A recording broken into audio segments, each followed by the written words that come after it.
হয় এনিভাত বাতৰি প্ৰভাৱৰ পিছতে জিলা পৰিষদৰ যিগৰাকী এছিষ্টেণ্ট একাউণ্টেণ্ট আছিল সুৰকুমাৰী ফুকনৰ ইতিমধ্যে স্পষ্ট হৈ পৰিছে যি 2021 যি গোচৰ আছিল তেওঁৰ ওপৰত যে শ্ৰমিকসকলৰ ধন তেওঁ নিজৰ একাউণ্টেদি হৰলুকি কৰিছিল আৰু এই কথা স্পষ্ট হৈ পৰিছিল যে বিত্ত বিভাগৰ যি নীতিৰ অধীনত আছিল যে কোনো কাৰণতে যাতে নিজৰ একাউণ্টেদি সেই ধনসমূহ উলিয়াই নিব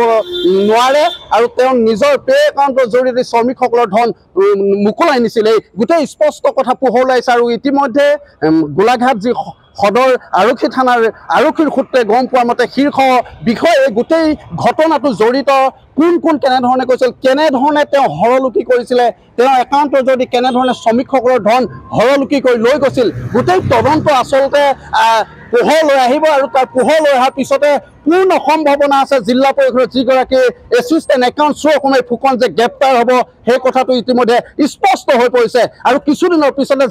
যি CM ভিজিলেন্সৰ যি নটিচ জাননী জাৰি কৰাৰ পাছতে কিন্তু পূৰ্ণ সম্ভাৱনা আছে সুৰকুমাৰী ফুকন যে সাৰি যাব নোৱাৰে শ্ৰমিকৰ ধন যে তেওঁ নিজৰ একাউণ্ট দি হৰলুকি কৰিছিল সেই কথাটো ইতিমধ্যে পোহৰ লৈ আহিব আৰক্ষীৰ যি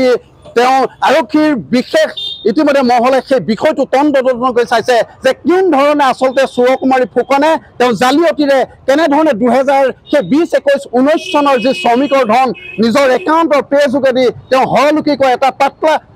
পাহাৰ আট্টালিকা তেওঁ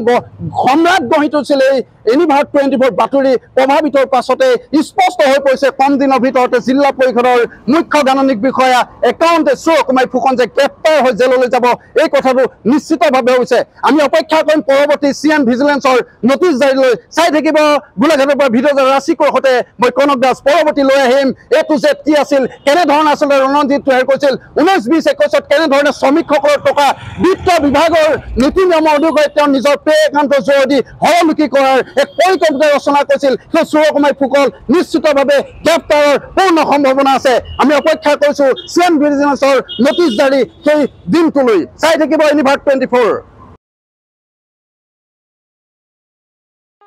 ৰব আপুনি যে এটা অপৰাধ কৰিবলৈ গৈ আছে আপুনি জানেনে এই নাবালিকা গৰাকীক এতিয়াই বিয়াত বহুৱাটো যে এটা অপৰাধ আপুনি জানেনে অপৰাধ কেনেকৈ মোৰ ছোৱালী মোৰ কথা তুমি যিয়েই নোকোৱা ভূঞা 18 বছৰৰ তলৰ যিকোনো কন্যা সন্তানৰ বিয়া দিলেই আইনগতভাৱে এক দণ্ডনীয় অপৰাধ বিয়া দিয়াজন যিমান দায়ী বিয়া পতাজনো সমানে দায়ী এতিয়া তাই পঢ়া শুনা কৰাৰ বয়স খেলা ধূলা কৰাৰ বয়স তাই খেলিবলৈ দিয়ক পঢ়িবলৈ দিয়ক আৰু চাব এদিন আপুনি তাইক লৈ গৌৰৱ অনুভৱ কৰিব পাৰিব এতিয়াই তাইক সংসাৰৰ বোজা দি তাইৰ ভৱিষ্যত জীৱনটো অন্ধকাৰ কৰাৰ অধিকাৰ তোমাৰ জানো আছে মোৰ ভুল হৈ গ'ল মাজনী মোক ক্ষমা কৰিবা শিক্ষা ল'ৰা ছোৱালী উভয়ৰে প্ৰাপ্য আৰু অধিকাৰ আপোনাৰ কন্যা সন্তানক তাইৰ এই প্ৰাপ্যৰ পৰা বঞ্চিত নকৰাব বাল্য বিবাহ ভাৰতীয় আইনৰ দ্বাৰা বিহিত এক দণ্ডনীয় অপৰাধ এনে অপৰাধ কৰি আপোনাৰ কন্যা সন্তানৰ ভৱিষ্যত অন্ধকাৰৰ মাজলৈ ঠেলি নিদিব